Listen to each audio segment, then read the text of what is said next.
భగవంతుడు ఒక చక్కటి అవకాశం ఇచ్చాడు. శ్రీవారి సమక్షంలో పనిచేసే సేవ చేసే ఉద్యోగం కాదు చేయమంది, సేవ చేసేటటువంటి ఒక చక్కటి అవకాశం. ఆ అవకాశం భక్తులకి మంచి చేస్తే ప్రయోజనమా, చెడు చేస్తే ప్రయోజనమా? కొండ మీదకి వచ్చినటువంటి భక్తులు వాళ్ళ డబ్బులు చోరీకి గురి కావచ్చు, లేదా అక్కడ మర్చిపోయి ఉండొచ్చు, నగలు కానీ ఇట్లాంటి వస్తువులు కానీ ఫోన్లు కానీ.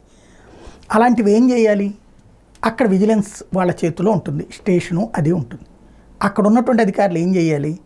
అలాగ పోతే ఆ రూమ్లో ఎవరున్నారు అక్కడే లెక్క ఉంటుంది, వాళ్ళ ఫోన్ నెంబర్తో సహా ఉంటుంది. ఎందుకంటే డబ్బులు కూడా కట్టుంటారు కదా, ఆధార్ కార్డు కూడా ఉంటుంది కదా. వాళ్ళకు ఫోన్ కొట్టి అమ్మ మీది ఇట్లా పోయిందా అని అడిగి వాళ్ళకి పంపిస్తే వాళ్ళు జీవితకాలం వీళ్ళని దేవుడి ప్రతినిధులుగా భావిస్తారు. వీళ్ళ కుటుంబాలు చల్లగా ఉండాలని దీవిస్తారు. ఎందుకని?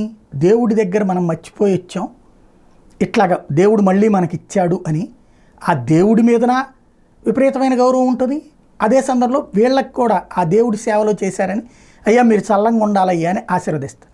కానీ అలాగ వదిలేసినటువంటి వాటిని తిరిగి ఇచ్చేది వదిలేసి, సాధారణంగా ఇప్పుడు ఎక్కడో అస్సాం నుంచి లేకపోతే ఎక్కడో ఏ విశాఖపట్నం శ్రీకాకుళం నుంచినో వచ్చి ఉంటారో, ఫోన్ అక్కడ మర్చిపోయి ఉంటారు.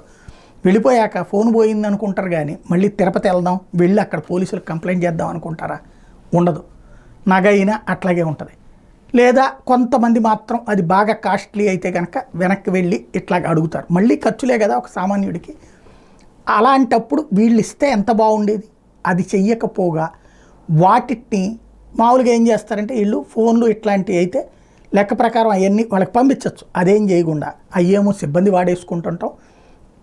అట్లాగే నగల్ని తీసుకెళ్ళి హుండీలో వేయటం, ఆ హుండీలో వేసేటప్పుడు వీడియో తీయాలి. అలాగ వీడియో తీయకుండా కొన్ని నగలు మిస్ అయినాయి అన్నటువంటి కాన్సెప్ట్ మీదన ఇప్పుడు ఏదైతే గతంలో అక్కడ పనిచేసినటువంటి కమాండ్ కంట్రోల్ విజిలెన్స్ ఇన్స్పెక్టర్గా ఉన్నటువంటి శివశంకర్ మీదన ఈ ఆరోపణలు వచ్చినాయట.